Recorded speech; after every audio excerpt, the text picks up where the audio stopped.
Sharif sir ನಮಸ್ತೆ. ಹಾ, ನಮಸ್ಕಾರ ಕಿರಣ್, ಹೇಳಿ. ಇವತ್ತು ಕ್ಯಾಪ್ಟನ್ ಭೀಮಾ ಮತ್ತೆ ಮುಖಾಮುಖಿ ಸುಮಾರು ಒಂದು 4 ತಿಂಗಳಾದ್ಮೇಲೆ. ಹೌದು, ಎಲ್ಲ ಸೋಷಿಯಲ್ ಮೀಡಿಯಾದಲ್ಲಿ ಕ್ಯಾಪ್ಟನ್ ಭೀಮಾ ಅಂತ ಈಗ ಎಲ್ಲ ನೋಡ್ತಾ ಇದ್ದೀನಿ ನಾನು. ಅಂದ್ರೆ 15 ದಿವಸ ಹೆಚ್ಚು ಕಡಿಮೆ ನಮ್ಮ ಕೊಡಗು ಭಾಗದಿಂದ ಕ್ಯಾಪ್ಟನ್ ಮತ್ತೆ ವಾಪಸ್ ರಿಟರ್ನ್ ನಮ್ಮ ಬೇಲೂರು ತಾಲೂಕಿಗೆ ಬಂದಿದ್ದಾನೆ. ಬೇಲೂರು ತಾಲೂಕಿಗೆ ಬಂದು ನಮ್ಮ ಮೂಡ್ಗೆರೆ ತಾಲೂಕು ಕಸ್ಕೆಬೈಲು ಕಾನಹಳ್ಳಿ ಫಾರೆಸ್ಟ್ ಆ ಭಾಗಕ್ಕೆ ರೌಂಡ್ ಹೊಡಿತಾ ಸುತ್ತ ಹೊಡಿತಾ ಇದ್ದ. ನಿಮ್ಗೆ ಹಿಂದೆ ಒಂದು ನಿಮ್ಮ ಇದ್ರಲ್ಲಿ ನಾನು ಹೇಳಿದ್ದೆ. ಆ ಸಂದರ್ಭದಲ್ಲಿ ನಮ್ಮ ಭೀಮಾ ಕೂಡ ಕೋಗೋಡು ಅರಮನೆಗುಡ್ಡ ಈ ಭಾಗದಲ್ಲಿ ನಮ್ಮ ಭೀಮಾ ಇತ್ತು. ಆವಾಗ ಒಂದು ಕಣ್ಗುಪ್ಪೆಯಲ್ಲಿ ಒಂದು ಹೋದ್ಸತಿ ಒಂದು ಈಗ ಏನ್ ಕಾರ್ಯಾಚರಣೆ ಆಯ್ತು ಸಿಂಗಲ್ದಂತ ಕಾಡಾನೆದು, ಅಲ್ಲಿ ಡೆತ್ ಆದ ನಂತರ ಕ್ಯಾಪ್ಟನ್ ಎಲ್ಲಿ ಹೋಯ್ತು ಅಂತ ನಾಪತ್ತೆ ಆಗಿತ್ತು. ನಮ್ ಸೈಡೇ ಇತ್ತು, ಆದ್ರೆ ಯಾರ ದೃಷ್ಟಿಗೂ ಬೀಳ್ತಾ ಇರ್ಲಿಲ್ಲ. ಅದು ತುಂಬಾ ಕಮ್ಮಿ, ಅದು ರಸ್ತೆಗೆಲ್ಲ ಭೀಮನ್ ತರ ಬರೋದಿಲ್ಲ ಕ್ಯಾಪ್ಟನ್. ಅದ್ರ ನಂತರ ನೋಡಿ, ಈಗ ಭೀಮಾ ನಮ್ದು ಈ ಕ್ಯಾಪ್ಟನ್ ಬಂದಿದ್ದಾನೆ ಅಂತ ಗೊತ್ತಾದ್ಮೇಲೆ ಸುಮಾರು ದಿವಸಗಳಿಂದ ಹುಡ್ಕೊಂಡ್ ತಿರುಗ್ತಾ ಇತ್ತು. ಗುಂಪನ್ನ ಬಿಡ್ತಾ ಇರ್ಲಿಲ್ಲ. ಎಲ್ಲಾ ಗುಂಪನ್ನ ಸುತ್ತುವರಿತಾ ಎಲ್ಲಾ ಹುಡ್ಕೊಂಡ್ ತಿರ್ಗೋದು. ಅರಳ್ಳಿ, ಉಲೆಮಕ್ಕಿ, ನಿಮ್ಮ ಬಾಳ್ಗುಲಿ ಏನ್ ಕರಡಿ ಕಾರ್ಯಾಚರಣೆ ಆಯ್ತು, ಮತ್ತೆ ನಮ್ಮ ಬಿಕ್ಕೋಡು ಇದಕ್ಕೂ ಹೋಗಿದೆ ನಮ್ಮ ಭೀಮಾ. ಅದ್ರ ನಂತರ ಸುತ್ತ ಹೊಡ್ಕೊಂಡು ಮತ್ತೆ ಇವತ್ತು ಸಿರ್ಗುರ ಮತ್ತೆ ಅರಮನೆಗುಡ್ಡ ಕೋಗೋಡು ಈ ಭಾಗದಲ್ಲಿ ನಮ್ಮ ಭೀಮಾ ಇರ್ತಾನೆ. ಈಗ ಗುಂಪೊಟ್ಟಿಗೆ ಇರ್ತಾನೆ, ಅಲ್ಲಿಂದ ಬೇರ್ಪಟ್ಟು ಸಿಂಗಲ್ ಆಗಿ ಓಡಾಡ್ಕೊಂಡಿರುತ್ತೆ. ಆ ಸಂದರ್ಭದಲ್ಲಿ ನಿನ್ನೆ ಸಂಜೆ ಏನಾಗಿದೆ, ಭೀಮನ್ಗೂ ಕ್ಯಾಪ್ಟನ್ಗೆ ಮುಖಾಮುಖಿ ಆಗಿದೆ. ಮತ್ತೆ ಫೈಟ್ ಏನು ನಡೆದಿಲ್ಲ. ನಿನ್ನೆನೂ ಕೂಡ ಬೇರ್ಪಡಿಸುವಂತ ಕೆಲಸ ಮಾಡಿದ್ದಾರೆ. ಮತ್ತೆ ಇವತ್ತು ಕೂಡ ನಮ್ಮ ಸಿರ್ಗುರ ಅನ್ನೋ ಭಾಗ ಕಾನಹಳ್ಳಿ ಫಾರೆಸ್ಟ್ ಇಂದ ಈಚೆ ಬರುತ್ತೆ. ಅದು ಎಲ್ಲಂದ್ರೆ, ಈಗ ಹಗ್ಗ ಏನು ಕಟ್ ಮಾಡ್ಕೊಂಡು ಹೋಗಿತ್ತು ನಮ್ಮ ಏನು ಸಿಂಗಲ್ದಂತ ಕಾಡಾನೆ ಮೊನ್ನೆ ಸೆರೆ ಹಿಡ್ದಿದಂತ ಹೋದ್ವಾರದಲ್ಲಿ. ಆ ಹೋದ್ವಾರದಲ್ಲಿ ಸೆರೆ ಹಿಡ್ದಂತ ಆನೆ ಏನಿದೆ, ನೇರ್ಲುಮಕ್ಕಿ ಸಿರ್ಗುರ ಅಂತ ಏನ್ ಭಾಗ ಬರುತ್ತೋ ಕನಳ್ಳಿ ಫಾರೆಸ್ಟ್ ಪಕ್ಕದಲ್ಲಿ ಬರುತ್ತೆ, ಆ ಭಾಗದಲ್ಲಿ ಭೀಮಾ ಮತ್ತೆ ಕ್ಯಾಪ್ಟನ್ ಮುಖಾಮುಖಿ ಆಗುತ್ತೆ. ಇನ್ನೇನು ಈಗ ಭೀಮಾ ಗುಂಪಿಗೆ ಸೇರಕ್ ಬಿಡಲ್ಲ, ಅದಕ್ಕೆ ಅಡ್ಡ ಅಡ್ಡವಾಗಿ ಕ್ಯಾಪ್ಟನ್ಗೆ ಈಗ ಹೋಗೋ ದಾರಿಗೆ ಅಡ್ಡ ನಿಲ್ತಾರಲ್ಲ, ಆ ರೀತಿ ಅಡ್ಡ ಅಡ್ಡ ಹೋಗ್ತಾ ಇರ್ತಾನೆ ನಮ್ ಭೀಮಾ. ಆ ಸಂದರ್ಭದಲ್ಲಿ ಇಲಾಖೆಯವರು ಸ್ವಲ್ಪ ಎಚ್ಚೆತ್ಕೊಂಡು, ಮತ್ತೆ ಯಾಕಂದ್ರೆ ಹೋದ್ಸತಿ ಈಗ ಬಿಕ್ಕೋಡು ಭಾಗ ಜಗ್ಬೋನಹಳ್ಳಿ ಫಾರೆಸ್ಟ್ ನಲ್ಲಿ ನಾನು ಒಂದ್ ದಿವಸ ಮುಂಚೆ ನಾನು ನಮ್ಮ ಬೇಲೂರು ಒಂದು ಮಾಧ್ಯಮದಲ್ಲಿ ನಾನು ಹೇಳಿದೆ, ಒಂದು ಯೂಟ್ಯೂಬ್ ಚಾನಲ್ ಅಲ್ಲಿ. ಏನಂತ ಹೇಳಿದೆ ಅಂತ ಹೇಳಿದ್ರೆ, ಭೀಮಾ ಬಂದಿದ್ ಫೋರ್ಸ್ ನೋಡಿದ್ರೆ ಮದ ಇರೋ ಕಾರಣ ಕ್ಯಾಪ್ಟನ್ ಗುಂಪಲ್ಲಿತ್ತು ಆವಾಗ 6 ತಿಂಗಳ ಹಿಂದೆ. ಆ ಸಂದರ್ಭದಲ್ಲಿ ಇದು ನಡೆದ್ರೆ ದೊಡ್ಡ ಮಟ್ಟದಲ್ಲಿ ಕಾಳಗ ನಡೆಯುತ್ತೆ. ಆ ಇಲಾಖೆಯವರು ಎಚ್ಚೆತ್ಕೊಂಡು ಇದನ್ನ ಬೇರ್ಪಡಿಸ್ಬೇಕು, ಯಾವ್ದೇ ರೀತಿ ಡ್ರೋನ್ ಉಪಯೋಗ ಮಾಡಬೇಕು, ಎಲ್ಲಿದೆ ಅಂತ ಗುರ್ತಿಡಿಬೇಕು, ಪಟಾಕಿ ಆಗಿರ್ಬೋದು, ಇನ್ನೇತರ ಏನೇನೋ ಉಪಯೋಗಕ್ಕೆ ಏನ್ ಬರುತ್ತೋ ಅದನ್ನ ಒಂದು ಬಳಸ್ಕೊಂಡು ಇದನ್ನ ಬೇರ್ಪಡಿಸ್ಬೇಕು ಅಂತ ಹೇಳಿದ್ದೆ.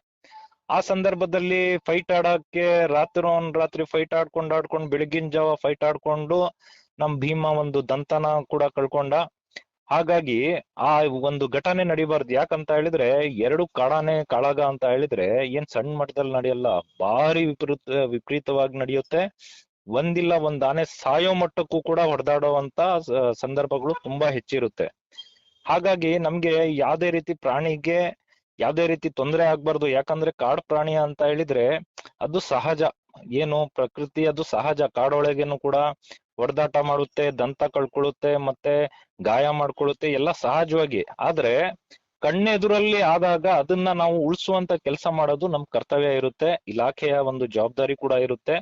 ಹಾಗಾಗಿ ಇದು ಒಂದು ಮಾಮೂಲಿ ಆನೆಗಳೇನಲ್ಲ, ಕಾಡಾನೆ ಆದ್ರೂ ಕೂಡ ನಮ್ ಭೀಮಾನು ಕೂಡ ಹೆಸರು ಮಾಡದಂತ ಆನೆ ಆಗಿದೆ, ಮತ್ತೆ ಕ್ಯಾಪ್ಟನ್ ಕೂಡ ಒಂದು ಹೆಸರು ಮಾಡಿರುವಂತ ಆನೆ ಆಗಿದೆ. ಇದು ಒಳ್ಳೆ ಆನೆಗಳಿದೆ.